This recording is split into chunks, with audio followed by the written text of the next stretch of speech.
What's going on, guys? I'm talking about Madden NFL 13 again, and there is some more news dropping about this game, and something that's actually pretty big to a lot of people like myself that play the offline franchise games, or that like playing both Madden and NCAA, and that's that there is going to be no more imported draft classes from NCAA. And the gameplay you're seeing here is one of the draft classes I had for the 2012 draft class. It wasn't perfect because certain guys stayed for a fourth year in college, and certain guys decided to go out early, so my class isn't perfect, but this is pretty big news because this was the first year I used the imported draft classes from NCAA 12, and the thing that's cool is just having guys that you can identify the names and you can pretty much assume who's going to be good, like Andrew Luck. He's the highest rated quarterback in my franchise, but there's still a lot of issues with the draft classes. I don't think they imported enough players. The shoulder pads on the rookies are all messed up, and half the players were like 2 elbow braces, and their accessories are just weird. And while it's cool to have these rookies in the game, I think it's awesome to have the real names in there and be able to draft guys that I've known about in the college football game. And it makes my experience for my franchise mode series more enjoyable because my subscribers that watch my Vikings franchise series love seeing the offseason, going through the NFL draft and seeing who I pick up from their favorite schools. And now the draft classes are going to be all generic characters that aren't real players. So I wonder if EA is going to release a way to like edit the custom classes so at least I could like go into the rosters and change the names of the players to make it realistic like that. But as far as the draft classes go, I think the really only thing that was good about the draft classes was the fact that they had the actual names. Other than that, there was a lot of room for improvement as far as how the ratings were carried over from Madden to or NCAA to Madden. It used to be really messed up. Like players would have such bad speed ratings. It got better this year as far as ratings go. There's still a lot of issues to go with the player models and the way the players look, and then the draft classes weren't even that big. Like in some cases you only have like 10 or 12 players at each position, and I'm not sure if they could just not fit anymore into those classes and the file sizes would be huge or what would happen, but I just didn't think there was enough there. I wanted to see the draft classes bigger so that there would be a bunch of leftover guys and they would become the undrafted free agents and not the stupid ones that they created for Madden 12 that are all like 35 overall with like 48 speed. And so it does kind of suck for us franchise fans that there's not going to be the real imported draft classes from NCAA Football 13.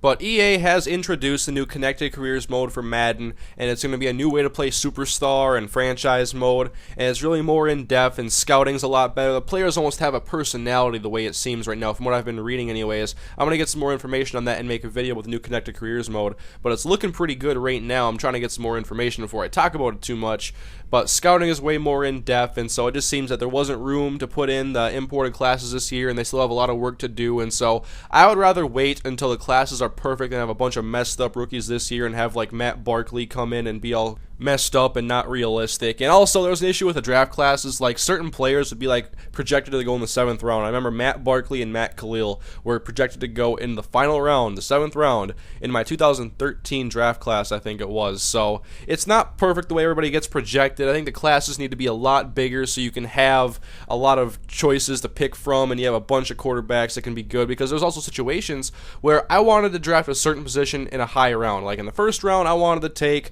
let's say, a safety, but perhaps at that certain safety spot there wasn't a single player projected for the 1st round, and that's just one of the things that was one of the issues with imported draft classes. I think the best part about the entire classes was the fact that you had the actual names there and you could identify them with the real players. And while this is big news for franchise fans like myself, it's not a make or break situation for me. I was still going to get NCAA anyways because I want to play their awesome Dynasty mode and play Road to Glory and make some more series when the new game comes out. But this is a big deal for a lot of people because not everybody gets NCAA to play the same things that I do. And like games like MLB 12 The Show, I only got it to play Road to the Show. If it didn't have it, I wouldn't play it. And likewise, I would expect some people to not get NCAA because they can't take the custom classes and put them in Madden. And so basically this is not a major deal to me. It is some big news that impacts a possible franchise mode for me in Madden 13 and when I get into Connected Careers mode. But how about you guys? I know a lot of you also play your own franchise modes and you want to have the real rookies on your team and you want to create your own dynamic experience. Does this impact the way you think about NCAA 13, or will it impact your buying decision? I know a lot of people are really upset about this. I was cruising on the Operation Sports forums, a lot of very hardcore sports gaming fans over there, and a lot of people are really upset about no custom classes, but in my opinion, if it's not perfect, then it should not happen, because with this new Connected Careers mode, I expect it to really overhaul the Madden franchise and really change a lot of things, and so I just want everything that's in the game to work correctly, and if it doesn't work, then focus on putting it in next year rather than trying to rush everything and creating a lot more problems than solutions. So anyways, guys, do leave feedback on the video. Let me know what you think about this issue with no imported classes in Madden 13 and how it will impact whether or not you buy NCAA 13. But anyways, guys, I'll have a lot more Madden 13 talk coming soon, as well as NCAA 13. As news drops, I will be talking about it and letting you guys know what's going to be in these two games before they drop. So thank you guys for watching. Subscribe if you haven't, and I'll see you guys next time.